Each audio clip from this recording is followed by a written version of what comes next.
总算是进入混沌圣地了。别人穿越都是给个好系统，凭什么我的系统只会一个顿悟？这也太不公平了吧！九霄大陆混沌圣地，曾经最强的一座圣地，自从混沌大帝飞升成仙后，便开始没落了。俗话说得好，瘦死的骆驼比马大。虽说混沌圣地已经没落，但放眼整个九霄大陆，它依旧是顶尖的势力之一。今天是混沌圣地收徒的日子，前来拜师学艺的人依旧是人山人海，络绎不绝。终于进入混沌圣地了，总算是完成了系统发布的第一个任务。阿三费了9牛2虎之力，跟着人群挤进了混沌圣地内宽阔的广场上。阿三第一件事就是闭眼查看体内系统。顿悟系统功能：赐予宿主顿悟，目前顿悟次数1次，心中默念即可使用。目前任务：进入混沌圣地已完成，即将刷新任务。听到系统提示已完成，阿三激动的都快哭了。不得不说，这任务太难了。虽然混沌圣地没落了，那也是堂堂圣地，不是一般人可以随便进来的。阿三还在开心之时，系统提示声传来：加入混沌圣地，奖励3次顿悟。阿三听完后惊呆了，竟然可以顿悟3次。顿悟是修炼者在参悟大道的时候，意外的和大道形成了共鸣状态，从而进入的玄妙境界。这种几率很小，即便是天才，一辈子也才偶尔顿悟1次。阿三咧嘴一笑，也好，既来之则安之，加入混沌圣地也是个不错的选择。阿三朝着前方高台走去，高台上盘膝坐着一位老者。我是接引长老，负责接待你们参加考核。接引长老心想，这一届能不能出几个妖孽或者仙苗，再不济诞生几个超级天才也不错，罢了，随缘吧。欢迎大家来到混沌圣地。我们混沌圣地没有那么多规规矩矩，收徒考核也很简单，那就是敲响混沌钟。说完，接引长老屈指一弹，空中飞来一口大钟，大钟落地，这一声让在场所有人的灵魂都在颤抖。你们排好队，只要把手放到混沌钟上，混沌钟能响，便可以成为我们混沌圣地的弟子。只见一人摸到混沌钟后，不但没响，反而出现一道光束，将触碰他的人传送走了。众人顿时一阵慌乱。大家不要慌，地兵有灵，一旦无法敲响混沌钟，那就会被混沌钟送往你们的家中。没想到混沌钟还有这种功能，就算无法通过考核，也能得到一张免费的飞机票。不过我可不想拿飞机票，我要加入混沌圣地。只见一个少年站在混沌钟面前，满脸的激动和兴奋。一声钟响，勉强有资格加入我们混沌圣地，但也只能做一个外门弟子。请问接引长老，一声只能做外门弟子，那我们需要敲响几声？这声响又跟加入混沌圣地有啥关系呢？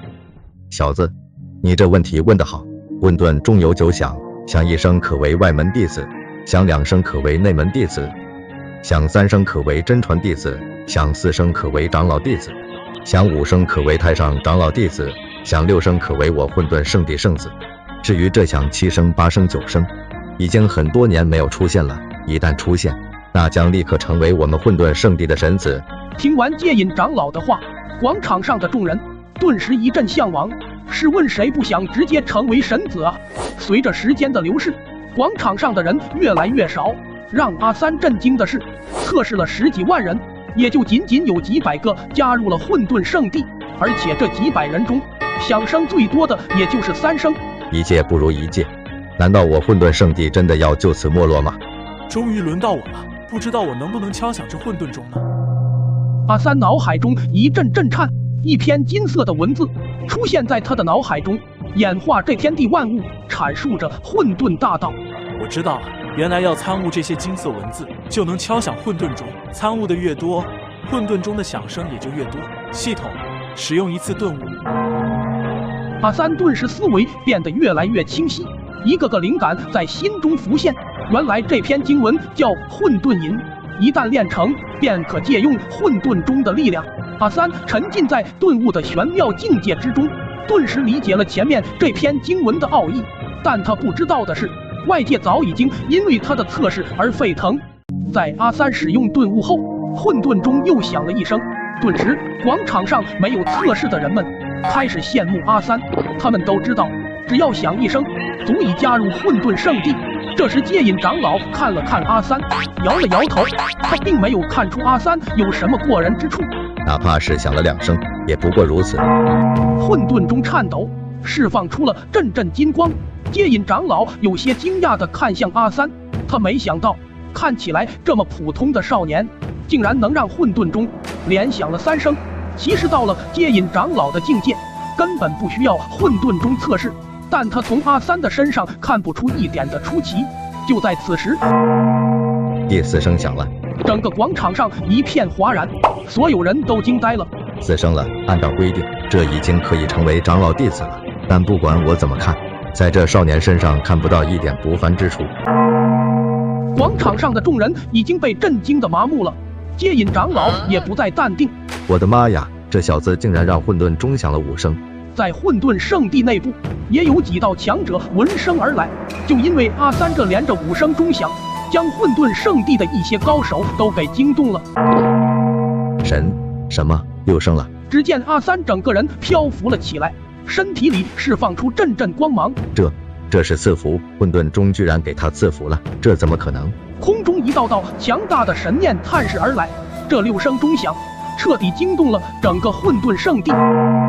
接引长老脸上大变，只见混沌钟也悬浮起来，散发出阵阵光芒，而阿三盘膝而坐，被混沌钟的光芒洗涤着，一个巨大的光罩包裹着阿三，看起来就像母亲肚子里面的婴儿。洗尽一髓，回归母胎。这时接引长老的表情就像你手机里的第8个表情包。第7声了，我们混沌圣地已经很久没有出现这样的妖孽了，真是天佑我混沌圣地。接引长老眼中泛起了泪花，看来他是真的激动了。哈哈哈，老夫刚刚出关就有此等妖孽拜入我们混沌圣地，这小子我收定了，谁也别跟老子抢。不灭老祖想要抢我雷祖的徒弟，你还差得远呢。什么？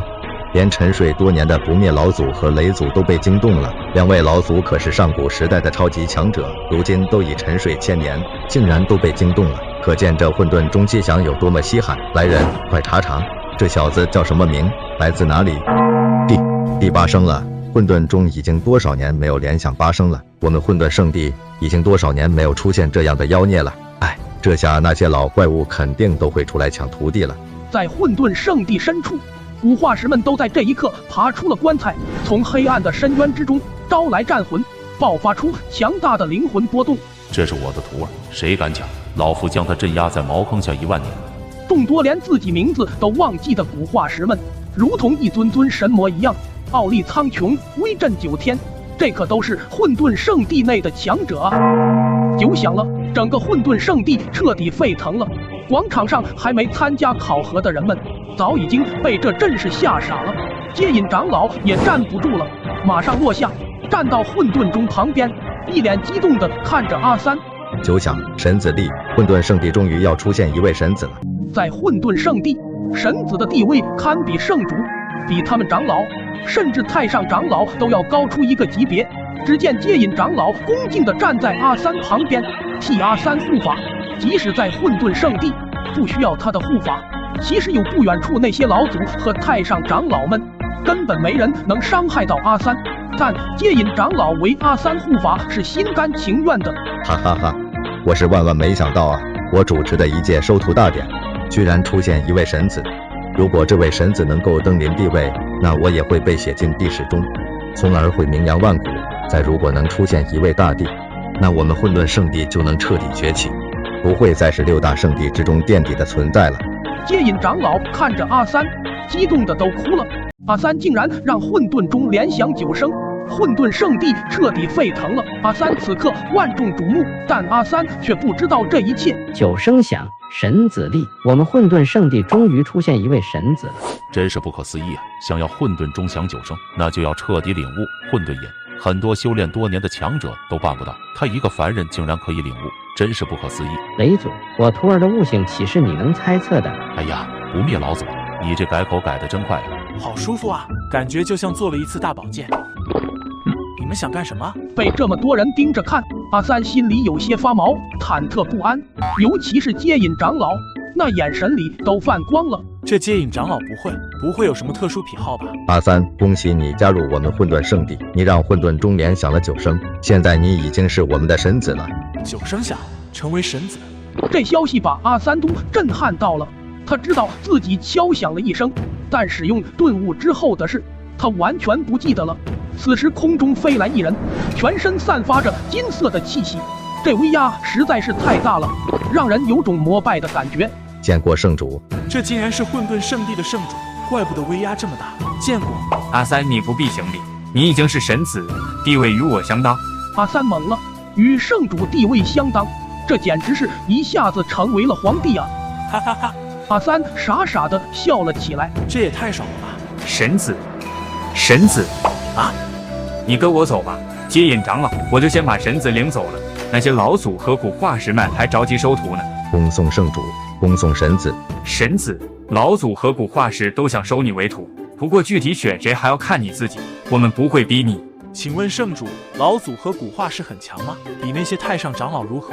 哈哈哈，太上长老只是超凡境界，连我都不如，而那些老祖最差的都是圣人。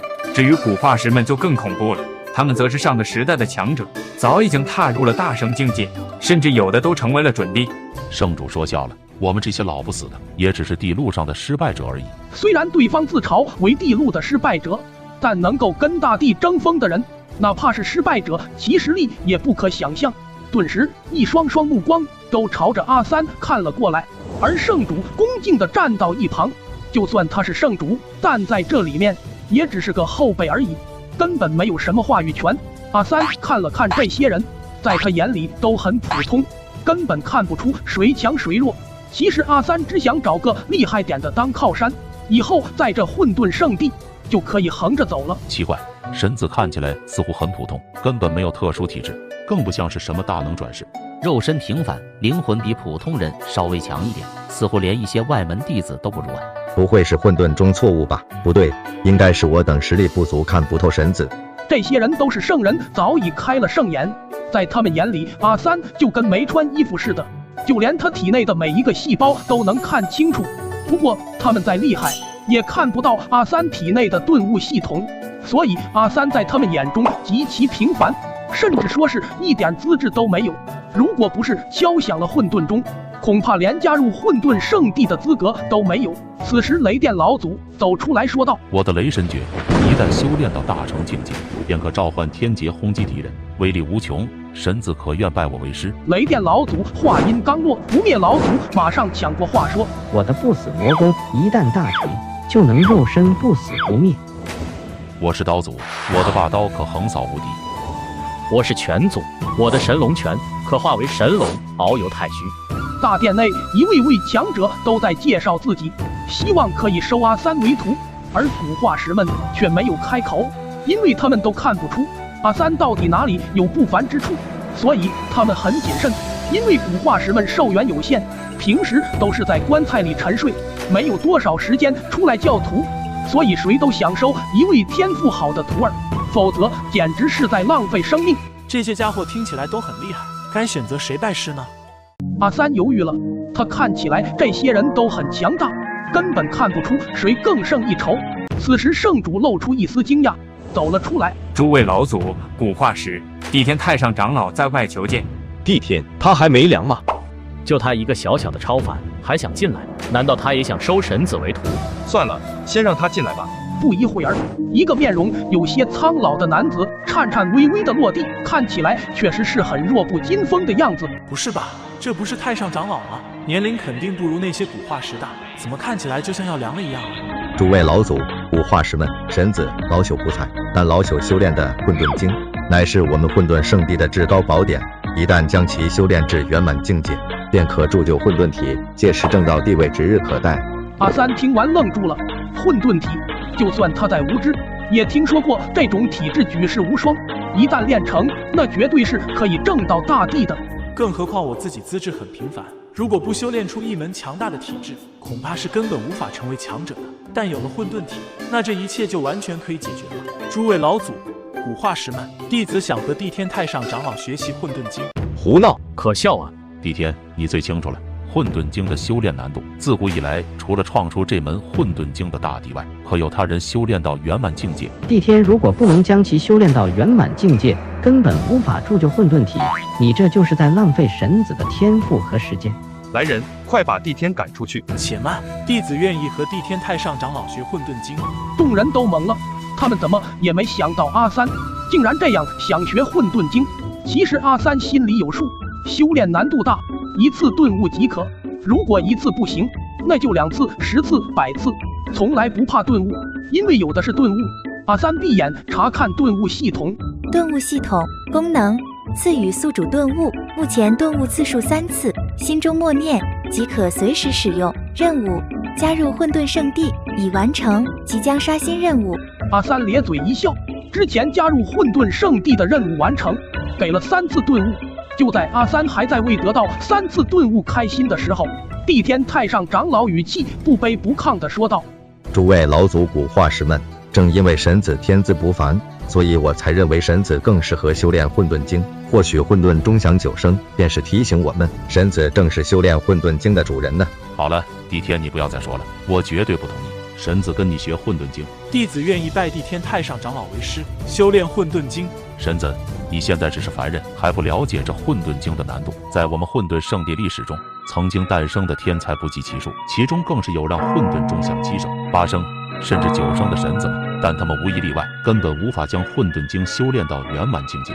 此时阿三郑重地说道：弟子愿意试一试。神子，你或许还不知道帝天太上长老的来历，他的天赋真的很强，曾经让混沌钟响了6声，成为最强圣子。可惜就因为他修炼了混沌经，导致无法修炼其他功法，至今卡在超凡境界，就连踏入天境的机会都很渺茫。最关键的是，跟他同时代的圣子早已成圣。阿三看了看帝天，他怎么也没想到此人竟然是上一代最强圣子。神子，我不能练成混沌体，但并不代表神子无法练成。虽说我修为不行，但是在同境界我却能够无敌。哈哈哈，同境界无敌又有什么用？别人都成圣了，帝天你给我记住，圣人之下皆为蝼蚁。是啊，修为如果不能提升的话，那么同境界无敌也只不过是个笑话。阿三也点了点头，很赞同2位老祖说的话，但他还是开口坚持说道：诸位老祖古化石们，弟子还是想要试一试。大殿内众人见到阿三如此坚持修炼混沌经，不由得一阵沉默。阿三看了看圣主，说道：圣主，我已经决定拜帝天太上长老为师，还望圣主成全。圣主就那么傻傻的站着，心想：阿三呀，阿三，我虽然是圣主，但是在这座混沌大殿内，我是一点话语权都没有啊！不行，我绝对不允许神子修炼混沌经。如果神子无法成圣的话，那我们整个混沌圣地都会被人笑话。堂堂神子之尊，若是无法成圣，那的确会被人笑话。阿三刚想说话，体内的顿悟系统响了。最新任务：放弃神子身份，奖励10次顿悟机会。听着脑海中响起的声音，阿三真是一脸无奈啊！系统竟然让阿三放弃神子身份，这下阿三真的懵了。系统啊，我的好系统，我刚刚成为神子，屁股都还没坐热呢，就要我放弃神子身份，这不是坑爹吗？但是这次任务的奖励竟然是10次顿悟，这也太丰厚了。阿三的心里真是辗转反侧。算了，舍不得孩子套不着狼。系统，你赢了。诸位老祖，诸位古化石，弟子坚持修炼混沌经，为此弟子自愿放弃神子身份，成为一个普通弟子。就算弟子无法修成混沌体，也不会让混沌圣地蒙羞。阿三话音刚落，大殿内众人全部被震撼到了，一个个满脸惊讶地看向阿三。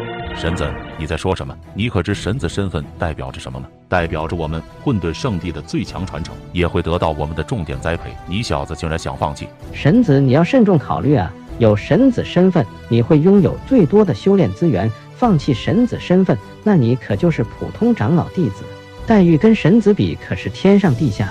诸位老祖，诸位古化石，弟子愿意放弃神子身份。如果弟子能够练成混沌经，那么要不了多久，弟子依旧可以成为神子。反之，弟子无法铸就混沌体的话，那么弟子也就没有资格成为神子。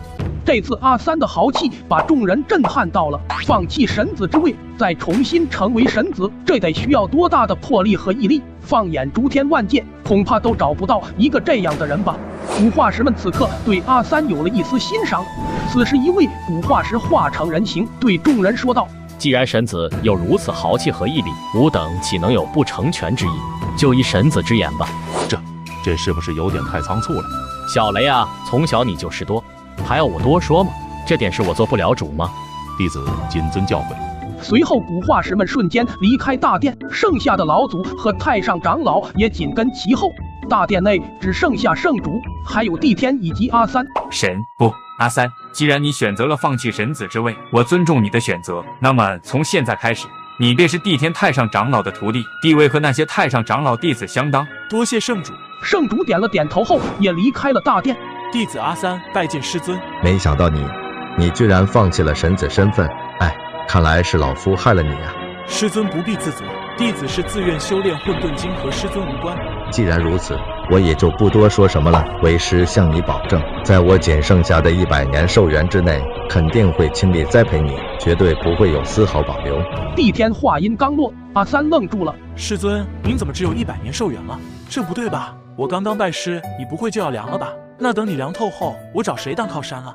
阿三后悔了，他后悔早知如此，就不放弃神子身份了。徒儿有所不知，我们超凡境界只有1000年寿元，我今年已经900岁了，所以也就只剩下100寿命了。那师尊要如何才能增加寿元？